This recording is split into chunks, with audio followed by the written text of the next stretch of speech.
Hello, good evening. Are you saying good evening to me? Yes. Oh, hi. Good evening. I'm a little slow on the take here, but I'll catch up. I promise. Well, I know you've done this professionally. I'm a little bit more relaxed. So yeah, I just dive right in. Yeah, I like that approach. I really do. And you know what else I like? I love the Gettysburg background here. Oh, thank I don't know what you. you call that. Just the background, I guess. But that's I'm pretty sure that's Little Round Top, isn't it? Isn't that It up is. a shot up Yep. Little Round Top? Yeah. Yep, That's it really is. cool.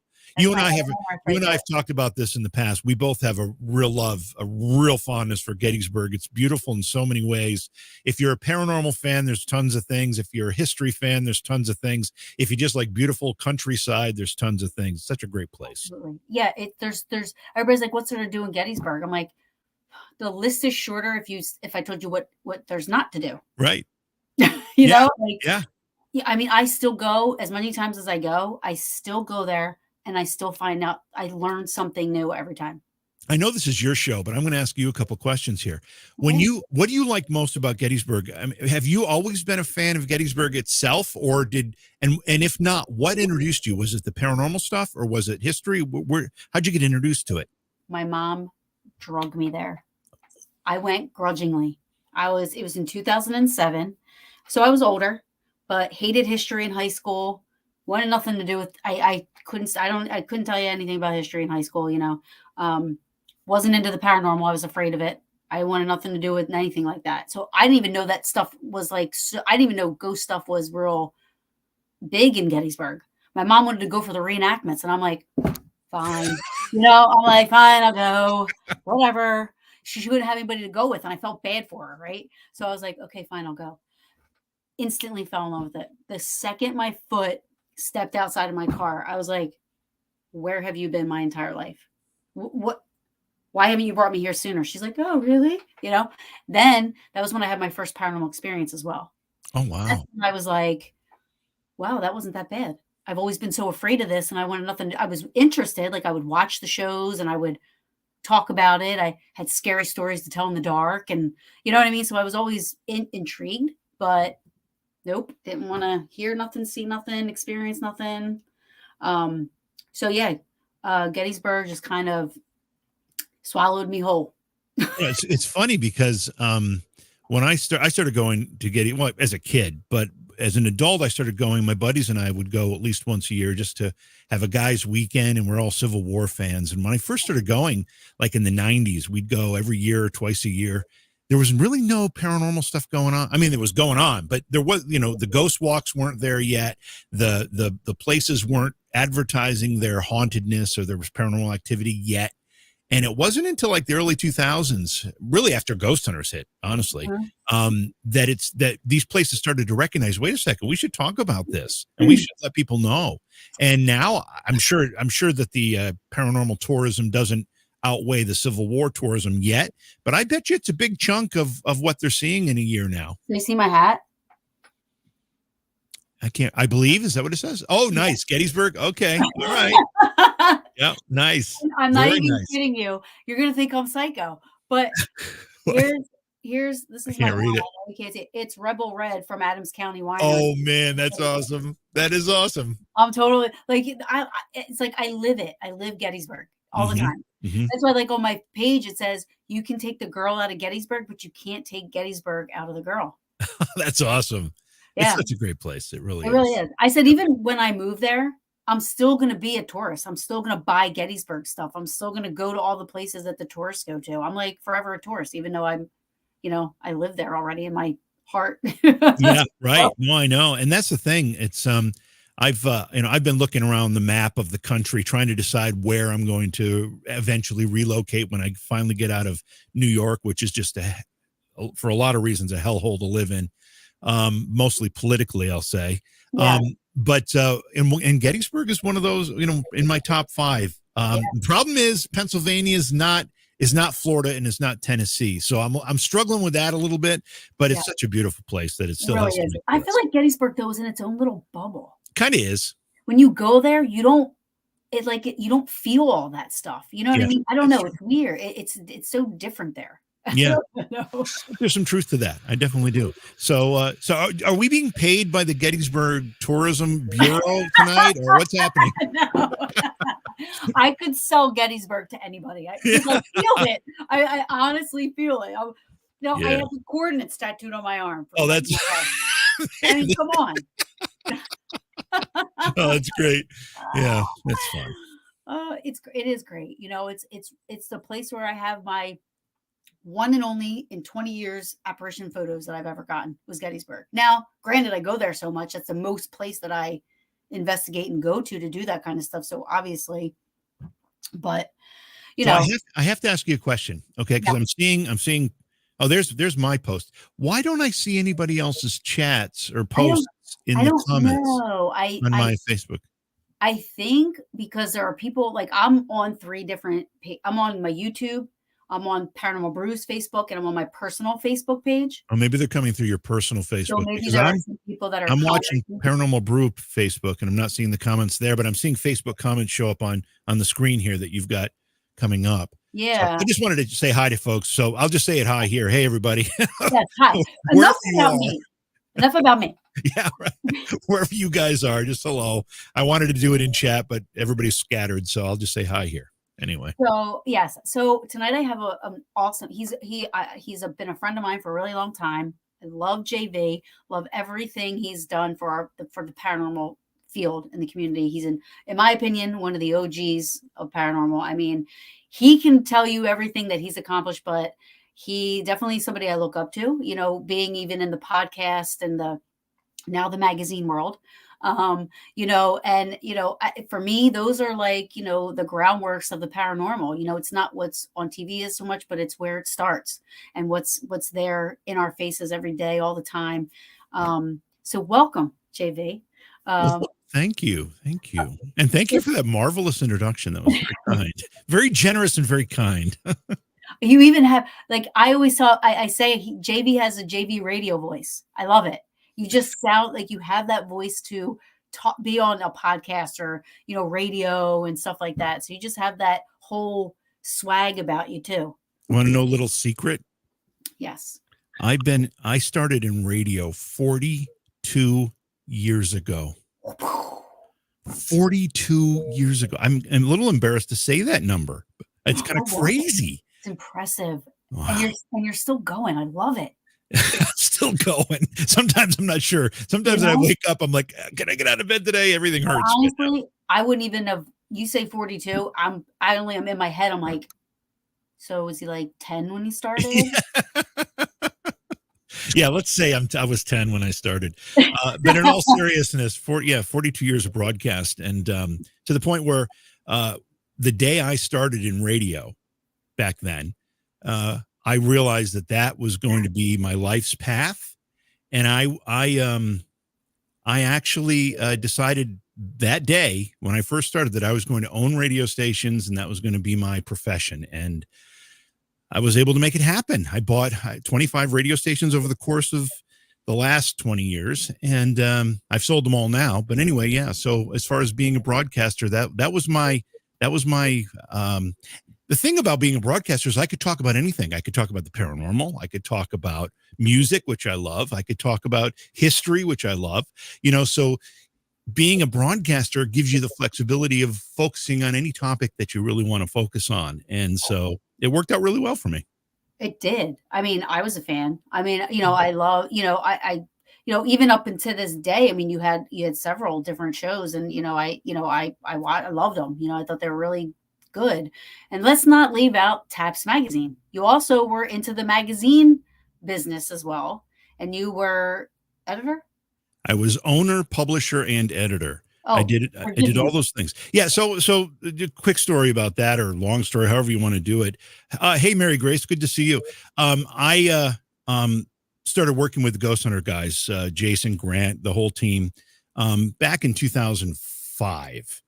And one of the things they had just started a magazine and it wasn't doing particularly well. And one of the things that I had done during my career path is I had a company that used to represent magazines to sell advertising for them nationally. I worked for magazines like Women's Day magazine, which was kind of strange because I know nothing about the stuff that was in it, but I could sell advertising to anybody. So I had some real pedigree when it came to the publishing industry. And they said, hey, can you help us out with this magazine? And I said I could. And they said, we'll give you, half ownership and you can just take it and go with it. So I did. And I published it and wrote a lot of it for about 12 years. And then we stopped doing it when Jason Hawes and I started doing the syndicated radio program Beyond Reality. It was just too much for me at that point. Yeah. See, and there's a lot of things that people don't know. You know what I mean? Like nobody, I remember Beyond Reality. I was a fan of Ghost Hunters. I was a fan, I looked up to you and everything like that. So I did follow. I had the Taps magazine, JV doesn't know this stuff. He's just learning this. I've never just, he's been my friend. So I'm not like, hey, I got Taps magazine the other day. Yeah.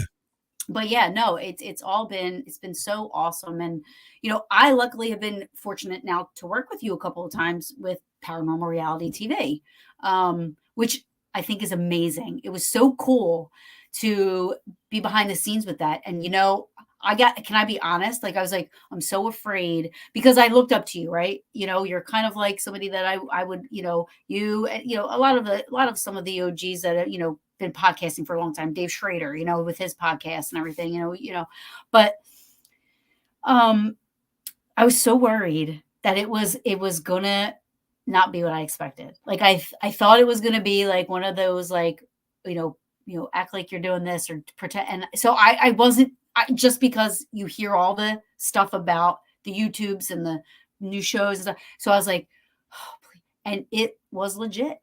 I mean, it was great. We had experiences I know the two things that we did together, was it 2 or 3? We did 2. We did the New Egypt Historical Society Museum and Bird Mansion. Yeah.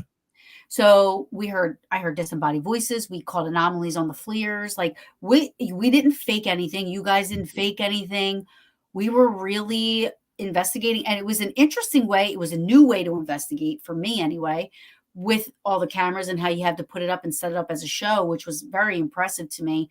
It was, we went in pairs. So you knew where everybody was at. So there was no room for contamination. We knew where people were at. And just being a part of the whole experience, I was like, wow, this is really cool. We still are investigating. We're still getting shit, even though we're only in like one room for about 30 minutes, possibly 30 minutes we were still getting stuff. And it was done so well, so I want to say thank you for letting me be a part of that, because I definitely learned something behind the scenes that was positive. Like 12 years ago, I was supposed to be on a show and they literally told me, how about we pretend you cheat on your boyfriend? I was like, wait a second, what? So everybody's going to hate me. I was like, I'm going to have my family watching this. Like, if it ever goes to TV, I'm like, I don't want them thinking I'm cheating on my boyfriend. You know what I mean? So like, that was like the last thing that I ever, so that was really cool, but anyway, go ahead. Yeah. Well, I mean, the market's matured a bit. When Ghost Hunters first went on the air, there were a lot of people that just were completely unfamiliar with any of this stuff. There are a lot of people who were curious about it. A lot of people had told ghost stories around the, campfire, whatever it happens to be. But when Ghost Hunters aired for the first time, people started to say, hey, wait a minute, you can actually do this, and you can actually do it in a somewhat scientific way. Right. And it opened the eyes of a lot of people. And then a lot of people started doing it. When Ghost Hunters went on the air, if you searched on the internet for paranormal teams or paranormal groups, you might get a page of results. Maybe Right. 2 pages if you're really lucky. After Ghost Hunters went on the air and you search for paranormal teams, you'd get thousands of pages of results. That's what happened. So, and then you fast forward or advance almost 20 years from that point, and the industry or the community or the marketplace, whatever you want to call it, has matured, and people have different expectations than they did 20 years ago. They don't want to see fake stuff. Right. They don't want to hear, in a lot of cases, music stingers and jump scares and all this crap. That's fine for horror movies. Do it there. Yep. But when it comes to this investigating, they want to see something legitimate. They want to see it sincere, genuine, honest. And we decided, and of course, Britt Griffith is my partner in Paranormal Reality TV. And the two of us decided we wanted to present raw paranormal investigating, but in a TV quality format. We want it to look good. We want it to sound good. We want it to be presentable. And I'm not disparaging anybody who, does the cell phone streams. That's fine. But we wanted to go a step beyond that and have multiple cameras, multiple angles, all of that, but yet do it directly and honestly and live. And then the final component of all of that for us is we want the chat and the people viewing to be a part of the investigation. Right. So in other words, we're in a dark room, and Taryn, you know this. We're in a dark room. You can barely see anything, and yet you've got people watching through the lens of the camera, and the camera has the benefit of the infrared light, and the room is kind of illuminated to the people watching. I'm sure you're all familiar with what that IR light looks like when you're watching it on TV or whatever. It kind of looks black and white, whatever. But the audience has the advantage of actually seeing the room better than we see the room. Right. Yeah. When we're in that dark and room. I do know that side of it too, because when we weren't investigating, we were watching the TVs and watching you guys, and you know what I mean? So yeah, I mean, we could see it. You guys couldn't. Right. And then that gives the audience an advantage to help us. We've had people in the chat room say, hey, that door just moved, or the light on the curtains is moving, go check it out. And we wouldn't have seen it otherwise. And those are poor examples, but the audience helps us see things and guides us to where there might be activity. So that's a big part of what it is for us. Yeah, it's fun. The chats are fun. You guys are fun. We're investigating, but you're also having fun. How did you and Britt hook up to do this? I mean, was it the connection with already, like with Jay and Taps and everything like that? Because I know he was on Ghost Hunters for a little bit, and was he on Ghost Hunters International? Yeah. Mm-hmm. Yeah. So he was on Ghost Hunters International and Ghost Hunters. So is that how you met Britt? Yeah, I met Britt before he was on the show. I was working with Jason on some projects, and I was going to the events, and Britt was attending the events, and we met at the Stanley Hotel at one of the events in like 2005. And he hung out with us, and I became friends with him. He had already met Jason and was friends with Jason. And then, of course, he became part of the cast on Ghost Hunters, and he did that. I think he was on like 10 years or 8 years, 9, something like that, a whole bunch of seasons anyway. And then he left and went on to do other things, and we kind of lost contact. And I can't remember exactly why I reached out to him at some point, but I was doing a different show. It was actually a show. This is Paranormal Brew. I was doing a show called Booze, Boos, Brews and Bros. And it was me and Scotty Roberts, who you probably know, and Britt and some other guys. And we just jump on and what didn't you do some with Aaron Sagers too? I did some stuff with Aaron Sagers. Yeah. Mm-hmm. It wasn't this. We did Paranormal Happy Hour. I did with Aaron for a while. Yeah. Yeah, that's right. See?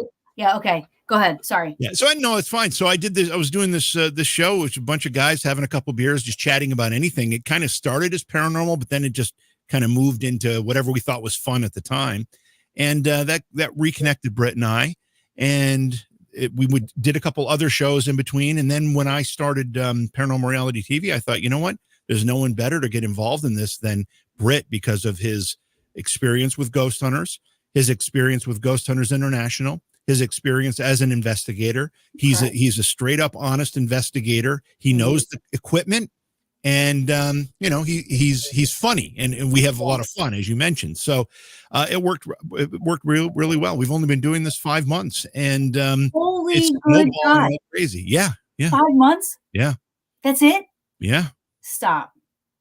Yeah, we did one prior to Britt joining us, so I'm not counting that one because I was working with some other people at that time. But Britt came on in June with his first investigation, so we've been doing it 5 months. Holy no! You guys have been like nonstop. Yeah, it seems that way. It really does seem that way. We've been in a lot of places and doing a lot of stuff. In addition to our live investigations, we try to stream on a regular basis and just do some evidence review and just some chit chat stuff and Q&A and whatever it happens to be. And we try to keep busy, and we're doing a pretty good job of that at this point.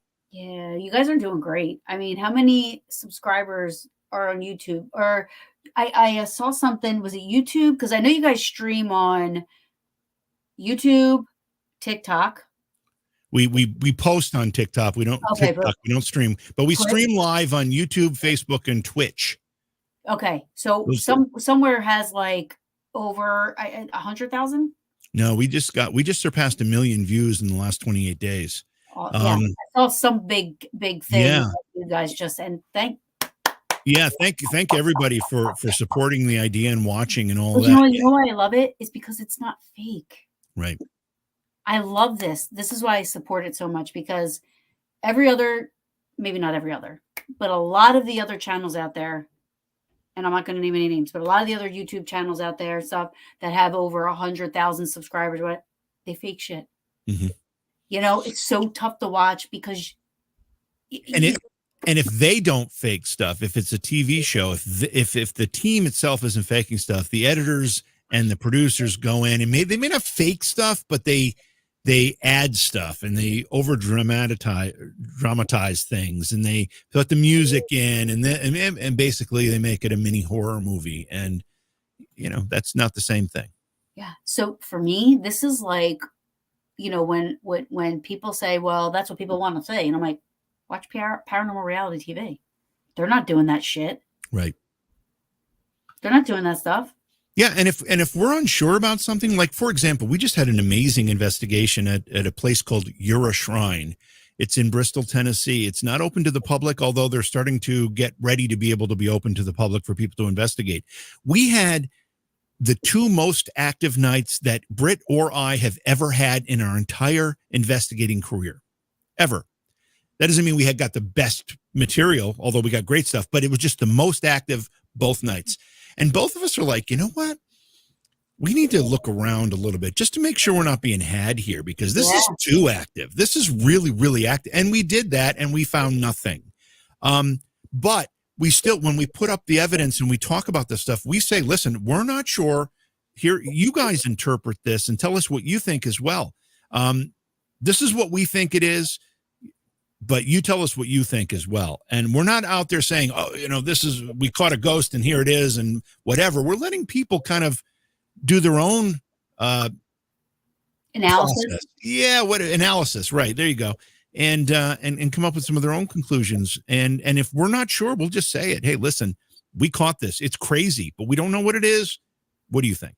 Right. Yeah. It's great. And I love working with you guys. And, somebody had made a comment about Britt's t-shirts. Yes. So I don't know if everybody knows what this is about, but Britt, in his day job, he started a little construction business. He's like a hero. I just wish he was closer.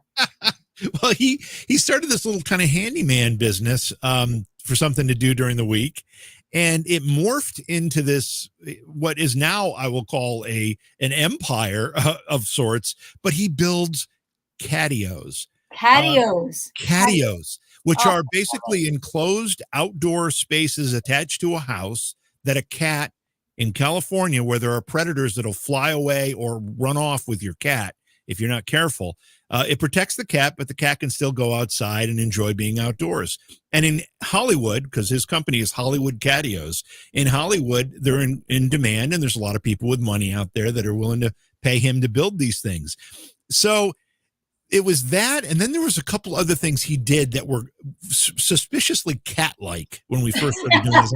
I love Britt. Yeah, well, I know. Why are you doing this, Britt? Whatever. So we started kind of making fun, poking fun at him, and the first thing was somebody go out and buy a shirt with a big cat face on it. We're going to make him wear it. And that morphed into almost every investigation. We find another. I call them ugly cat shirts. I'm sure there are a lot of people watching, and Britt himself will say there's nothing ugly about them. They're great. And that's fine. But we have a lot of fun. Yeah, I'm sure you are. We have a lot of fun making him wear them at the investigations. And we usually do it in the middle of the investigation. We make him put it on in the dark so we can't see what he's wearing. And then he'll come up. But then I think when you were with us at New Egypt Museum, it was a Smurf shirt he ended up having on. Yes, right? It was something different. Yeah. I don't think Care Bears or something. I don't know what. Yes, it was like Grumpy. Wasn't it a Grumpy? No. That's right. Grumpy the Care. Yeah. Yeah. Yeah. Something about being grumpy, and it was Care Bears and whatever. Yeah. We couldn't find a cat one for that. But yeah, we have a lot of fun with that, and he's a good sport about it. So Absolutely.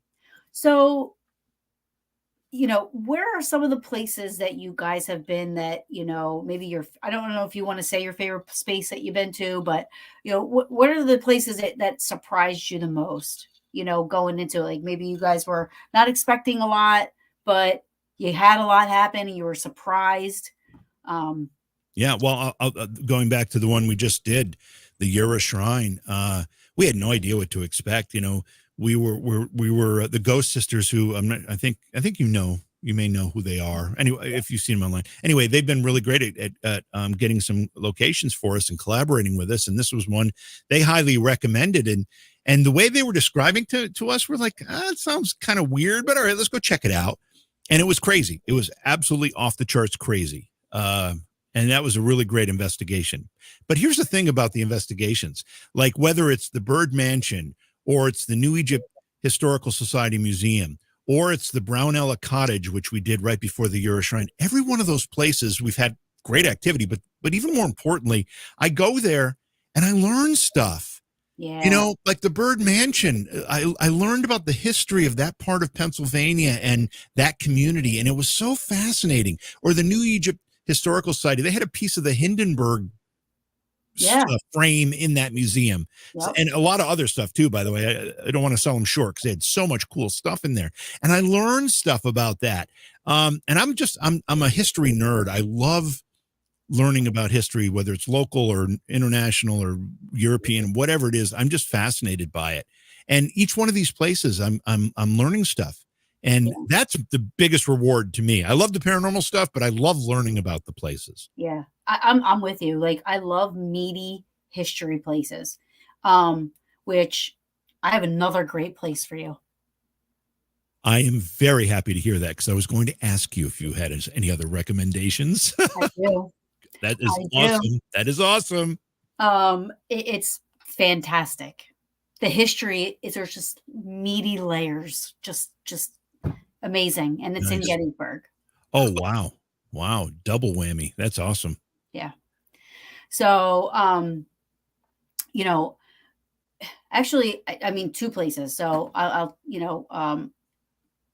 definitely want to give that to you guys. And, I definitely, if I can, would love at least to go to the Gettysburg. Oh, I'm anxious to get you involved again, Terrence. I'm trying to remember. Was it August when we worked together last? It was that Bird Mansion, 25th. Yeah. So it's time. It's time that we collab again. So we have to make that happen for sure. Yeah. I love working with you guys. I mean, you guys really, you work well together, and not for nothing, but bring up, your camera guys and your social media guys. And, because to me, I lost my father so long ago. So when I get to witness, father daughters or father sons, kind of like doing what they love together, to me, that to me is something that's, to me I pictures, I'm like, my God, my dad would totally do this with me just to humor me, but he would totally do it with me, and I would love that so much. So for me, that's something also special on top of it. You Well, know? I'll tell you a little story. And what Taryn's talking about is that our crew, the crew that makes up Paranormal Reality TV, other than the people that we collaborate with, like Taryn and Danger Close and other people that we've had with us that we've worked with, our skeleton crew is basically me and Britt and our kids. And my son, James, is the primary command center operator. My daughter, Alex, is a social media and chat room monitor. Although in this investigation we've got coming up, she's actually going to be the command center operator because my son can't go. Britt's two kids, Tyler and Riley, are now both running cameras for us, and they travel with him. So we've really made it kind of a family thing, which is very, very rewarding. But the thing that, to hit the point that you just made, I've just started doing some electrical work in my old home. I have an old home, and it's got a lot of old wiring. And I started rewiring this myself. And my dad was an electrician. He was a fireman, but he was when he wasn't working at the fire department, he did electrical work. And he used to try to get me to go work with him. And I used to say, I don't want to go do that. Dad, I got other things to do. I'm doing other things. And now that I'm doing this work, this electrical work, the little bit I learned from him, I am so thankful for. And I'm really, really disappointed that I didn't spend more time doing that or anything.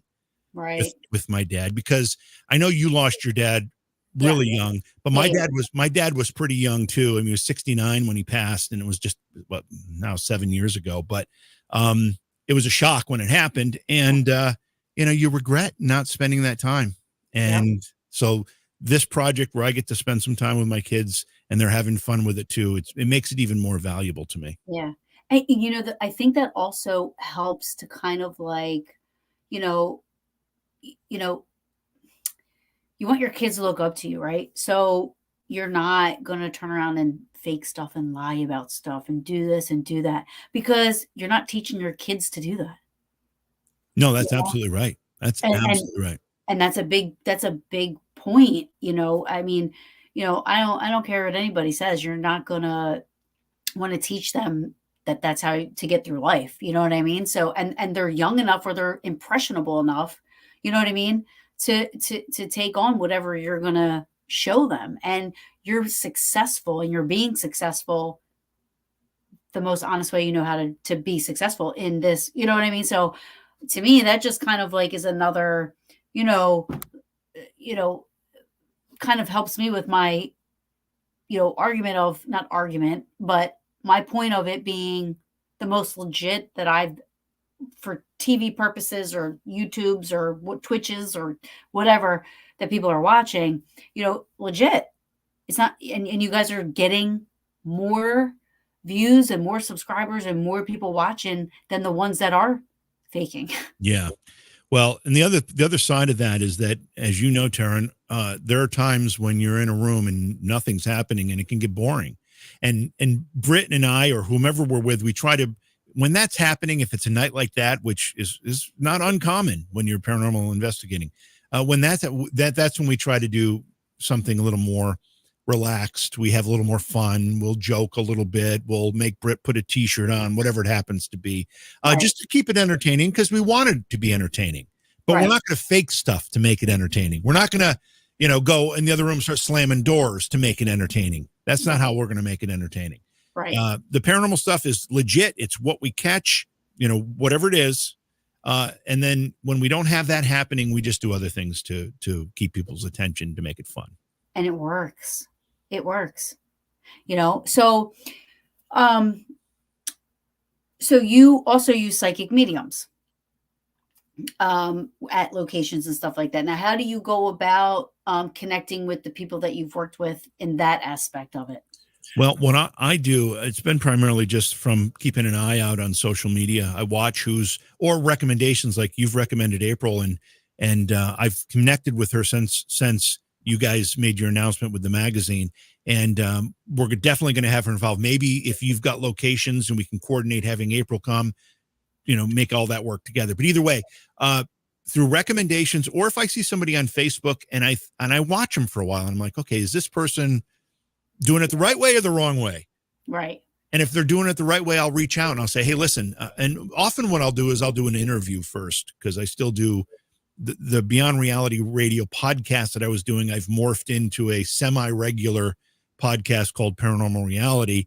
And I'll interview them first and I'll get a feel for how they work, what they're like, if their personality is compatible with ours. And if it is, I'll reach out to them after the fact and they'll say, hey, listen, we're doing this Paranormal Reality TV. We're looking for psychic mediums to join us and collaborate with us at locations. Is it something you're interested in? And so far, it's been terrific. It's been the people we've been able to get to join us. It's only been a few, but the ones that have been really, really fantastic. And not only do they bring a lot to the investigations for us, but they become friends and they become supporters in the general social media community, and they're in our chats and they're helping our audience. You know, our audience may be asking questions. They're in there interacting with them, and they become a part of our family, basically, our greater team. So it's really worked out well. Yeah, I had the pleasure of working with Erica Marks, and I fell in love with her. She was great. She was great at Bird Mansion. And she's such a sweet. She is so nice. Sweet. She is so nice. Sweet. You like I didn't want to curse around her. You know what I mean? Like, she's just so sweet. I'm like, huh. So I wound up following her, and she's following Paranormal Brew, and she's actually coming on the show in December. Oh, great. Great. She'll be on the Brew in December, but you know, and I tend to be a little, you know, I have my psychic mediums that I believe in, you know, and so I'm tough to crack with that one, but she impressed me. She is an impressive woman, and like you said, a sweetheart. And I felt kind of badly because when she joined us at Bird Mansion, she brought her husband, and they have a baby. I don't remember how old. Right, they were at the hotel or something, right? And they came to and her husband and her baby came, and they were going to hang out at the pool and do all this stuff while she was working with us. Well, the hotel we ended up at, the pool was closed, so they couldn't do that. I felt so badly, but no one had a heads up on that. And but they still had a great time. And Erica is wonderful, and I recommend her highly, both from a perspective if you're looking to get a reading, because she impressed me with her ability to connect in those rooms. If you remember that. And then you heard from the president of Bird Mansion then, who didn't know. He did some research because he didn't know the information that she said. Yeah, I'm trying to remember the details of that, but you're absolutely right. She had a name, you remember? She had initials, SS. Yeah. And then she said she was smelling pipe smoke and this and that. So he was like, no idea who this could be, right? I mean, Bird Mansion's 1750, so this could have been a rando. It could have been just, you know, but as research would find, a picture of a guy standing by the fireplace that was in the room where she said she smelled this pipe smoke, of this man leaning on the fireplace with a smoking tobacco pipe, and his nickname was Nubs, Nubs. But I'm going to totally not remember his real name, but it was like Stanley. It was like SS. His name was Stanley something. And Bird Mansion had never had any information about this guy, even though he existed there. Like that, it was just somebody that slipped through the cracks, you know, like in the history book. So he actually found this picture and then like sent it to me. He was like so excited. He was like, "Holy shit!" Da, da, da, da. And I was like, "Did you share it with Paranormal Reality TV? Did you share it to Erica?" You know, so I think he did send it to you guys, right? Or Erica. Did. Yeah. But that was, I mean, it was crazy. I mean, it was crazy, and I have to say this about Todd. Yes. I have never seen anybody work as hard at promoting the history of what is his community as him. He's constantly posting on Facebook. I follow all his stuff because I find it fascinating, and he does such a great job with Bird Mansion, and he really deserves a pat on the back for the amount of energy, time, and effort he puts into sharing that treasure with the community and other people. And I know we're very thankful, Taryn, that you introduced us and brought us to Bird Mansion, because it was a great place. And that's the other thing that's so rewarding about this. We leave having made friends and meeting really cool people like Todd and others. It's really awesome. Yeah. And funny thing is, Birdsboro, everybody's like, what's Birdsboro? You know, but it's this little town with like ginormous history. I mean, Abraham Lincoln's great great grandfather built a house in this town. Yeah, And it's weren't you still trying to break standing. in? Weren't you trying to break into that? It was open. In my defense, it was open. There was a Okay, all hole. right, sure. Yeah, that's what There it was was. a hole in the basement. I was like, "There's a hole there. It's big enough to fit a person. It's open. I'm not breaking and entering if it's open." And Todd's a cop, so he's like, "What are you talking about?" I was like, "He's breaking that." I'm like, "Come on, just turn your head." But you're right. I mean, I didn't realize that was there. I had no idea. Yeah, Abraham Lincoln's great great grandfather. Mordecai Lincoln built a house there. It's still standing. Yeah. Then you have the Daniel Boone homestead is there. You have these Mounds Jones houses that were built in 1716. They're twin homes standing next to each other that had 3 floods over the roof and are still freaking standing. It's like Crazy. right? Yeah. So yes, but anyways, what I was saying was my dad lived there at one point in Birdsboro, which is how I know about Birdsboro.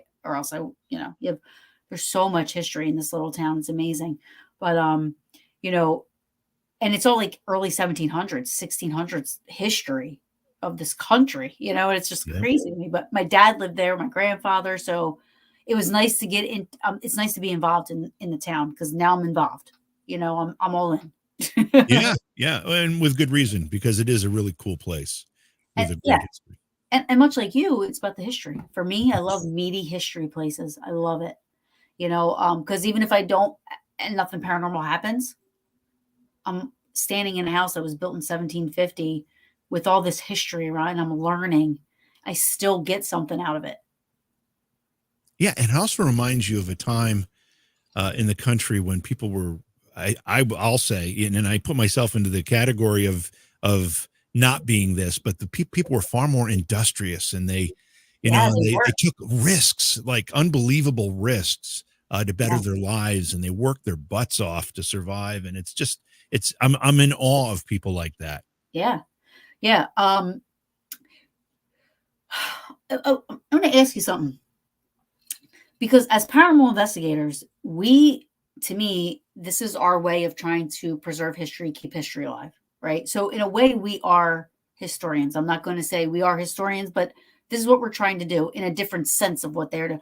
Why is it that you think that there are some historical societies or historical places or historical groups, if you will, that taboo the paranormal? Like they think we're so I got kicked out of a Gettysburg page because I mentioned the word paranormal, not in a post, but somebody had commented on something, and I said, "Oh, I'll be there this weekend. I'm meeting a paranormal group out there, and we're just going to get together and hang out." I got a message. "You can't talk like that on this page." I'm like, "What? What are you talking about?" But it exists. It's like you can't even talk about it to some people that are these historical societies. I'm thinking, we want to keep history alive just as much as you do. Like, what do you think we're doing? Yeah, I think there's a couple things at play here. First, let me say this: any historical group that takes that attitude, I think there's probably one or two people, and they're probably the leadership of that particular organization that have an issue. And I think that they're taking themselves too seriously. They consider themselves academics, which they may be, and that's fine. But I don't think it's mutually exclusive. I don't think if you're an academic, you can also at least accept the possibility of paranormal activity occurring and being part of a property or a place that you're responsible for. When I'll go back to Ghost Hunters going on the air in 2004. Prior to that, these paranormal conversations were almost like back corner of the room conversations. You didn't want to say it too loudly because people would say you're crazy, Right. And then Ghost Hunters comes on the air and it starts doing what it did, and it showed it in a more scientific approach to the paranormal and ghost hunting and all of that.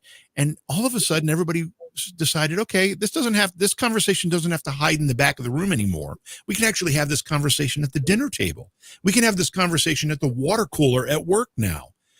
So it opened those doors significantly, but there are still people who are holdouts. And again, You believe what you want. If you want to say this stuff doesn't happen and you're never going to find it, fine. I can respect your opinion. That's fine. But don't deny me my right to believe what I believe, and don't deny me my right to continue to pursue the truth as I see it. Right. But there's some people that just can't accept that. And I think that I don't think they're the majority anymore. They're probably the minority, but there still are some in some of these places that want to, whether it's a museum, they don't want to lower themselves to that idea. They want to be academic about it. They want to be, whatever it is, but it's misguided, because you're absolutely right, Taryn. This effort, I can't tell you how many places have been saved from the wrecking ball. Yep. Because of the paranormal community and Exactly. people's interest in the paranormal. There's a long list, including the Stanley Hotel and many others, that would have been long gone if it wasn't for paranormal tourism. Right. Yeah. And then, you like a Stanley Hotel, I think, stopped paranormal stuff. Yeah. See, that's the thing. They did it for a lot of years and they got new ownership, and the new ownership said, oh, well, we're not doing that anymore. We're Right. a high class establishment. And okay, fine. And if you can survive that way, that's good for you. But do remember that 15 years ago, this place was shuttered and about to be demolished. Right. Yeah. And that's the thing. Like, I'm like, don't they see what we can do? We're trying to keep the history, preserve the history, and help out, There's a place near me, Winslow Historical Society. I mean, when we were investigating this place, and let me tell you something, there were some active, vulgar, not, they weren't, negative. They were just, they used the P word, the F word, we have a long record, so whatever spirits were there, whatever time frame that was, but anyways, they were fun. Anyway, the people there that were there before were all about it. They saw what we could do to help, and welcomed it. They got new ownership. They stopped it. Yeah. But here's the other thing. The flip side of that, of what I'm learning lately, is there have been locations that are lying about stuff. Yep. Because they see that the money can come in that way. So they're just making stuff up and telling people stories and doing this and doing that so that people come there and spend the money. Yeah. So you got to do your research. Let me also say this, because I'm sure this happens, and I can't give you an example of it. You might be able to, Taryn, but there are places that have been accepting of the paranormal investigators and embracing that part of their history. And then a group will come in with no ethics, and they'll do something stupid. Yep. Whether it's deface something, ruin something, not, break something, whatever, in a historical setting. And then the place has no choice but saying, okay, we can't allow this anymore. Right. So if you're part of a paranormal team, make sure you treat everything with respect. Any of the places you go, remember that it's but the goodness of those folks that you're in there to begin with. Even if you have to pay for it, just remember that if we don't, as a community, treat these places with respect, we'll have fewer places to visit and to explore in that regard. And I've seen teams leave places and leave a bad taste in the mouth of the owner or the group that owns it. And we really have to put an end to that. We have to try to stop that wherever we can. Yeah. Wildwood Sanitarium sticks out in my mind, because Wildwood Sanitarium in New York, when they were walking us around, they had upstairs, they had a sink upstairs, and there was a board over top of it. It was boarded up, and they were like, they were embarrassed that they had to have that, but they were like, sorry, but there was a team here 2 weeks ago and they peed in the sink and peed. And I'm like, are you kidding me? Here they are really using the funds they are getting to fix this place up, and you get people coming in there and destroying it while they're trying to fix it up. And I mean, we're lucky that they continue to let people come in after that. You know what I mean? But, it's a shame that they have to do that. It's so disrespectful. And I said, listen, we're not all like that. I'm like, there's been plenty of people here that, I'm sorry that happened. They're like, I know it's terrible. It's terrible. They had to fix the floor. They had to do all kinds of stuff because it was just disrespectful. Well, Wasn't That's just one person that peed. that's the problem. You'll get 1,000 groups that'll go through and they'll all be respectful and they'll be great, and then one will come through, and that's the one that will set the standard by which the group will judge the paranormal community, and that's a real travesty. It's a shame. So if you know groups that operate like that, let them know that they should that let the locations know, let the groups know, whatever. We cannot allow that in our community. We just can't. Yeah. And you know what?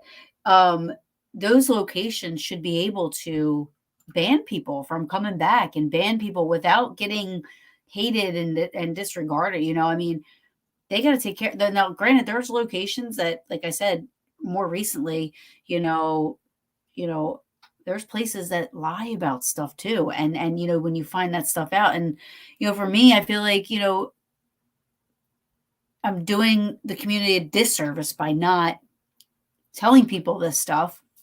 But at the same time, I've also learned that I'm going to talk and people are going to have to learn this stuff on their own anyway.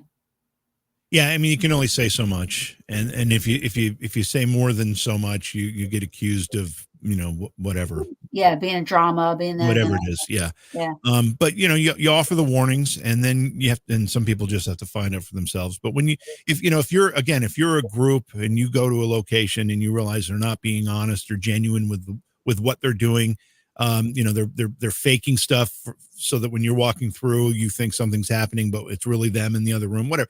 Let people know. Just let people know without being overly dramatic or without being overly insulting. Just say, hey, you should know this place set us up and it was fake, whatever.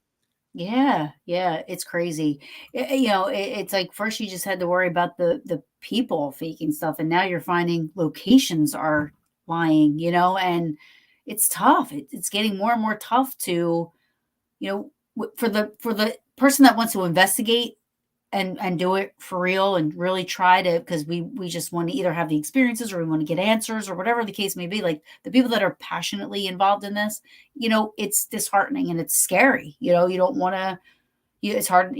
Trust. This is kind of like something like a trust system you got to like kind of have, and it's not there really that much. But I don't know where the fuck I was going with that. I don't know, but there's a place and I think that as you talk about this is in your mind and it's in my mind too. Fortunately, I don't think there are a lot of places that are doing this at this point. I think I think we're still safe from that for the most part, but there are a few charlatans that pop up here and there. Yeah, and for sure. you got It's not like pop up fake locations. It's just you're as it's. I feel like after I've learned what to look for from one, then you start to kind of see those things in others, and then you're like, wait a minute, let me do some research, because I never researched locations before. It was only after I had that bad experience and I was like, I'm not falling for that shit again. Right. And so now I'm starting to research stuff. And listen, if a place doesn't have like deaths on the properties and this, it doesn't mean it's not haunted. Right. You don't have to make up a story to make the place want to be investigated. Again, we always say all the time, at least I believe, it's the land. Just because the house was built in 2004 doesn't mean it can't be haunted. A house doesn't have to be built in 1700s to be haunted. Or I mean, it's the land. So you don't have to make up a story.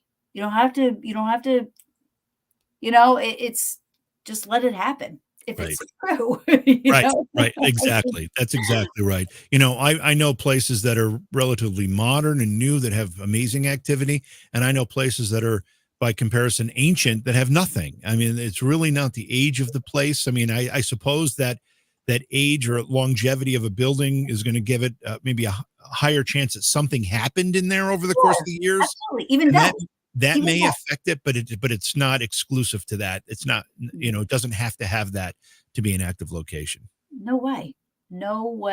I mean, I wasn't even ghost hunting. I was on vacation last year in Myrtle Beach, in a high-rise house, and I saw something in the kitchen, and only once.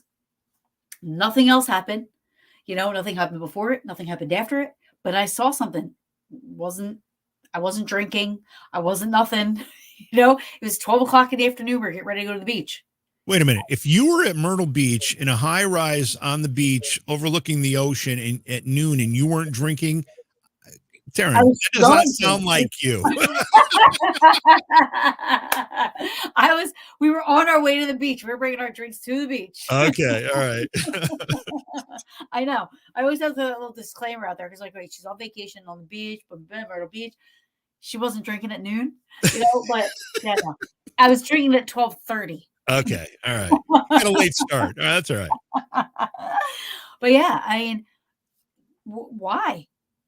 It happened. Yeah. But anyway, please, with the time we have left, what's going up? Is there anything you're looking for? What's coming up for Paranormal Reality TV? Where can people find you guys? All that good stuff. Yeah. So tomorrow morning, bright and early, I get in the car and I have to drive to these locations because I bring a ton of equipment. Britt flies because he brings his own stuff, but I have all the broadcast equipment. So I have to drive.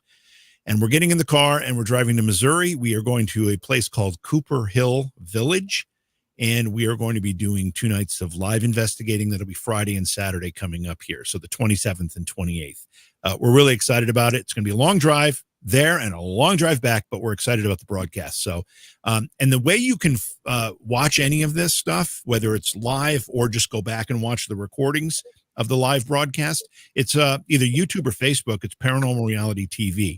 You can watch the live stream on Twitch, but it doesn't store the video there, so you can't go back and watch it after the fact. And as far as what we ask of people, there's 2 things. One, if you can visit any of our pages, whether it's YouTube or Facebook, and follow, on YouTube, it's called subscribe, even though there's no money transactions, just a subscription. On Facebook, it's a follow. If you can do that, that's terrific. That's the great first step. And then obviously we have a couple of paid subscription options that we encourage people to do because it helps us offset our costs for getting out and doing this. And that's great. And I tell you what, it's good TV. It's good Paranormal Reality TV. It really is. I've been on the filming side of it. And I can tell you, I wouldn't be a part of something if they were faking stuff or if they were trying to make things happen or if they were trying to make it, I wouldn't be a part of it. And so I'm thankful that you asked me to come out with you guys and, do this stuff. And keep doing what you're doing. Cause I think it's awesome. Well, thank you. And I want to say something for Taryn's audience here. When I contacted Taryn to collaborate with us and do an investigation or 2 with us, one of the first things she said is, I'd love to be part of this with you. I've known you long enough that I know you're not going to fake stuff. I know you're going to do it right. And because that's important to you. It is very important to me. There are other people who, if there's a camera there, they don't care what's going on. They just want to be in front of that camera. But you were very, very clear that, projects basically can be a dime a dozen if you want them to be, and you're not going to be involved in any project that's going to be disingenuous and try to trick viewers or whatever it happens to be. And I respect that. I just want you to know, I really respect that. And I hope your viewers understand how important the integrity of all this is to you, because that's a big part of what you do and the energy you put out there. So that's important. It's huge to me, and I even said with the magazine, there's 2 things that money is not more important than, and that's my friendships and my integrity. So if any of those are compromised, I would love to be a part of the magazine, but and I'm not saying anything. I'm just saying, whenever you get involved in a project like that, a business thing, all that stuff goes through your head. You know what I mean? Especially when you're doing it with friends, you get worried about that stuff, and luckily the three people I'm doing it with, we know each other. We were best friends before we did it. We trust each other, but you still want to put that out there. Listen, if there's anything that can taint this, I'm done, because I'm not in this for the money, even though I want the magazine to make money, I do want that, but that's not what's driving it, and that's not what's the most important thing for me. Right. So, And so I'm happy that, oh, thank you. Mary Grace is our go-to. I don't know if that's what you're doing the heart for. Mary Grace is our go-to. She helps us with all our evidence review. Oh, She's awesome. Thank fantastic. We you. post it in our subscriber forum, and she goes through it with like a fine-tooth comb and finds stuff for us. It's great. So thank you, Mary Grace. She's awesome. Thank you. Absolutely. But yeah, I can't wait to work with you guys again. Honestly, it's such a pleasure, and it's such a breath of fresh air to know that there are legit good investigators out there that are doing this and are able to be successful. You don't have to fake stuff. You don't have to, oh, it's a demon. Right. It's like Yeah, I do. I know exactly what you're talking about. So much of that. I know. So it's very first. So please go check out Paranormal Reality TV. Support them because it's really refreshing and awesome to be able to watch a channel and a show that is bringing you, technically, I mean, as close to what it really is like to investigate, any location. You ever think about maybe showing people a private house location if the private house was okay with that? Oh, absolutely. That In would be fact, awesome. I would love to do that. I actually prefer doing private homes. All right, perfect. It's just a little more complicated to get that done because a lot of, unless it's difficult for families to allow a group to come in and kind of tromp around through their home Right. and do this kind of thing. So it's a little more challenging to get locations that are willing to do that. But I prefer that Me too. I because I love think those stories, I think those stories are in many cases more compelling and often. And we just had a homeowner reach out to us, which we're trying to work out. This is a family that's actually looking for help. right. They have something going on, and they feel threatened in some ways, and they've asked if we'll come out and help them. So we're looking into that too. If we can help people, even better. I mean, Now, but would this be something you would put on Paranormal Reality TV? It depends on the circumstances. I have to know a little bit more about it first. I'm not going to put it on if there's any kind of way that's going to compromise the family or anything like that. Sure. So we're just in the beginning of stages of this discussion, so I'm not sure how that's going to play out. But when they reach out and they say, "Can you help us?" That's a whole different level of us wanting to get involved because as if you can help somebody in the process of doing this, that's you can't get a better reward than that. Yep. Nope. I agree. Which is another reason why I love you guys. So and yeah. If that doesn't pan out, I do have a place that's not threatening. It's they've already they're at the homeowners are like, this is what's here. We're good, Nice. and so it would just be a fun private home. That's great. That's great. So, perfect. Yeah. Anyway, I want to thank you so much for coming on. Sorry, Miss Britt, but you did excellent. And we will definitely be in touch. And I love you. I think you're awesome. I think Paranormal Reality TV is great. And everybody, please like, share, subscribe, and do all that good stuff for Paranormal Reality TV. And definitely will be working with you guys in the future on all aspects, not just Paranormal Brew, but Ghosted and Paranormal Reality TV and all that good stuff. Well, Taryn, thanks for having me on the show. I love being here. You've got a great audience, and you're relaxed. You're easy to talk to, and it's a real pleasure. And of course, we love you too. And I can't wait till we get to work together again. Looking forward to it. Absolutely. Thank you so much. Love you. I'll talk to you soon. Okay. All righty. Awesome. Please, please, please, please go check out Paranormal Reality TV. They are OGs. They are awesome. And you will not be unentertained or disappointed. It's great stuff. Please join me next week. I'm booked into December. And without that, I will see you guys next week. Thank you.